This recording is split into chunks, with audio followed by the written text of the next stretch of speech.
Channel சார்பாக உலகத் தமிழரின் குரல் திருவாரூர் கோகிதாவுடன் கதைக்கலாம் வாங்க. என்னோட கொலீகு கூட வேலை பார்த்தாங்க. ஹஸ்பண்ட் அண்ட் ஒய்ஃப் 2 பேருமே பேராசிரியர்கள். ஒரு பையன் ஒரு பொண்ணு.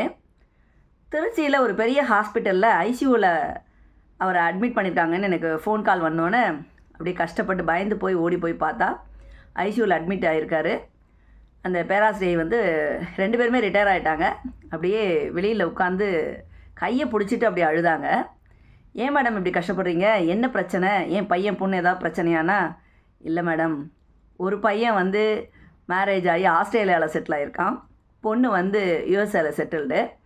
பையன் ஒரு பெரிய பைலட்டு, பொண்ணு ஐடி இண்டஸ்ட்ரி, ஹஸ்பண்டும் ஐடி, எல்லாம் வெல் செட்டில்டு. 2 பேருக்குமே பேர குழந்தைங்க இருக்காங்க. அவங்க சொன்ன கதையை கேட்டு ரொம்ப மனசு கஷ்டமாக இருந்துச்சு. என்ன மேடம் உங்களுக்கு பிரச்சனை? 2 பையனும் எவ்வளவோ பேருக்கு பையனும் பொண்ணும் பணம் கேட்டு கஷ்டப்படுத்தி அப்படியெல்லாம் இருக்காங்க, உங்களுக்கு என்ன பிரச்சனை அப்படின்னு கேட்டோன்னே அவங்க அப்படியே கண் கலங்கிட்டே சொன்னாங்க.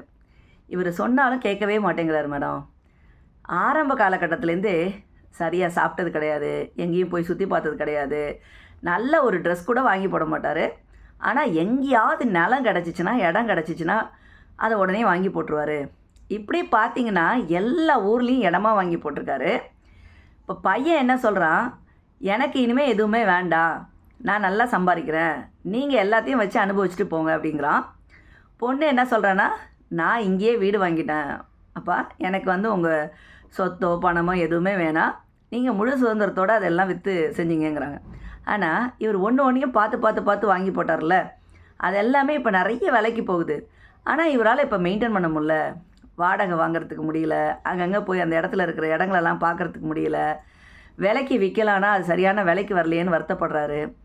இது எல்லாம் அப்படியே மனசுக்குள்ளே ஏற்றி கவலையாக போய் அவருக்கு ஹார்ட் ப்ராப்ளம் வந்துருச்சு மேடம்.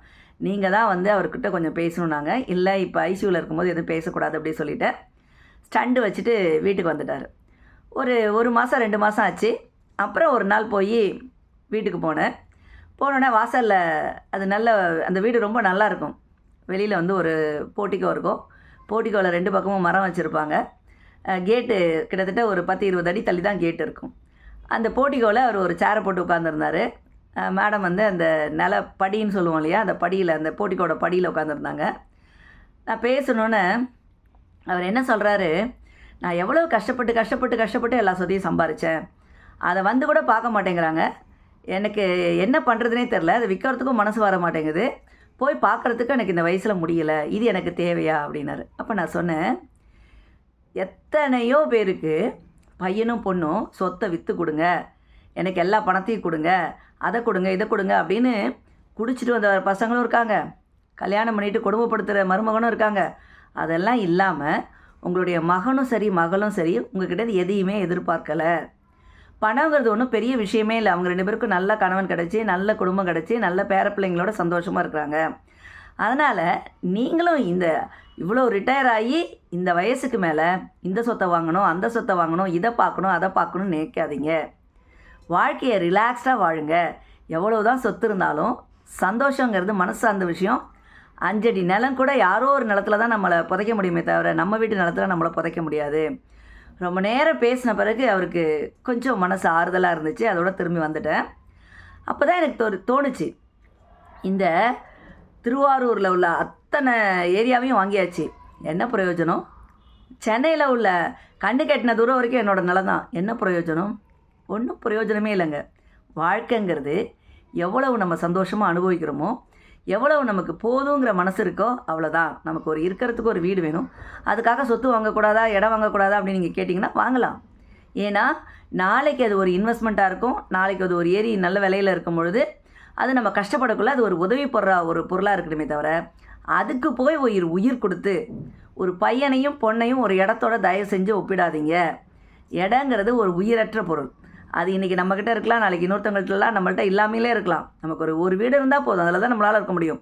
50 வீடு இருந்தாலும் நம்ம இருக்க போகிறது எத்தனை வீட்டில்? ஒரே ஒரு வீட்டில் தான். அதனால் ரொம்ப சொத்துக்கு ஆசைப்பட்டு அப்படியே அது பின்னாடி ஓடி அதை ஒரு உயிருள்ள பொருள் மாதிரி எடுத்துகிட்டு நீங்கள் உங்கள் உடல்நலனை பாதுகாத்து கொள்ளுங்கள். உடம்பை கெடுத்துக்காதீங்க. வயதான பிறகு உங்களுடைய மனசை ரொம்ப ஒரு பக்குவப்படுத்திக்கிட்டு இது சரி நம்ம பையன் நல்லா இருக்கான், பொண்ணு நல்லா இருக்காங்க, வெளிநாட்டில் இருந்தால் கூட நல்லா 2 பேரும் ஒத்து இருக்காங்க அப்படின்னு சந்தோஷமாக ரிலாக்ஸ்டாக வாழ்க்கையை நடத்துங்க. ஒருத்தன் என்ன பண்ணுறான், இறைவன்கிட்ட ரொம்ப கடுமையான தவம் போடுறான். உடனே இறைவன் கேட்குறாரு, முன்னாடி தோண்டி, மகனே உன்னுடைய பக்தியை நான் மெச்சினேன், உனக்கு என்ன வேணும்னு. சுவாமி எனக்கு கண்ணு கட்டின தூரம்லாம் என்னுடைய நிலமா சொந்த நிலமா மாறணும் அப்படின்னு சொல்கிறான். அப்போ என்ன பண்ணுறாரு இறைவன், அதில் ஒரு சின்ன செக் வச்சு, நீ காலையில் 6 மணிக்கு நடக்க ஆரம்பி, சாயங்காலம் 6 மணிக்கு எவ்வளோ தூரம் போயிட்டு திரும்பி வரியோ அவ்வளோ நிலமும் உன்னோடது அப்படின்னு சொல்கிறாரு. இவன் காலையில் 6 மணிக்கு நடக்க ஆரம்பிக்கிறான், நடந்துக்கிட்டே இருக்கான். உச்சி வெயில் வந்துருச்சு, இவன் இன்னும் கொஞ்சம் தூரம் நடக்கலாம், ஐயோ 6 மணிக்கு நம்ம திரும்பணுமேனு ஒரு மனசு சொல்லுது. ஆனாலும் இன்னும் கொஞ்சம் தூரம் நடந்தோம்னா இன்னும் கொஞ்சம் நல்லா ஆயிடுமேனு அப்படியே நடந்துகிட்டே இருக்கான். ஒரு 3 ஆயிடுச்சு. அப்புறம் தான் தெரியுது வெயில் இறங்க ஆரம்பிச்சேன்னு சொல்லிட்டு வேகமாக ஓடி ஓடி ஓடி வரான். இந்த நடந்த களைப்பில் அவனால் ரொம்ப தூரம் திரும்பி வர முடியல, பாதியிலே விழுந்துடுறான், சுருண்டு விழுந்துடுறான். அப்போது ஒரு கைப்பிடி நிலம் கூட கொடுக்க முடியல இறைவனால். இதுலேருந்து இந்த கதையிலேருந்து உங்களுக்கு என்ன தெரியுதுன்னா, பேராசை பெருநஷ்டம். நமக்கு எவ்வளோ இருக்கோ அதை சந்தோஷப்படுங்க. நமக்கு இவ்வளோ போதும் அப்படிங்கிற ஒரு மனம் இருந்தால் மட்டும்தான் உங்களால் வாழ்க்கை வாழ முடியும். வாழ்க்கை என்பது வெறும் வசந்தமானது. அதை வறண்ட நிலங்களில் மட்டுமே முதலீடு செய்து நீங்கள் வீணாக போகாதீர்கள். உயிருள்ள பொருட்களோடு கலந்து உறவாடுங்கள். உங்களுடைய உறவுகளை நினைத்து பெருமைப்படுங்கள், மகிழ்ச்சி பெறுங்கள். வாழ்க்கை உங்களுக்கு மகிழ்ச்சிகரமானதாக இருக்கும்.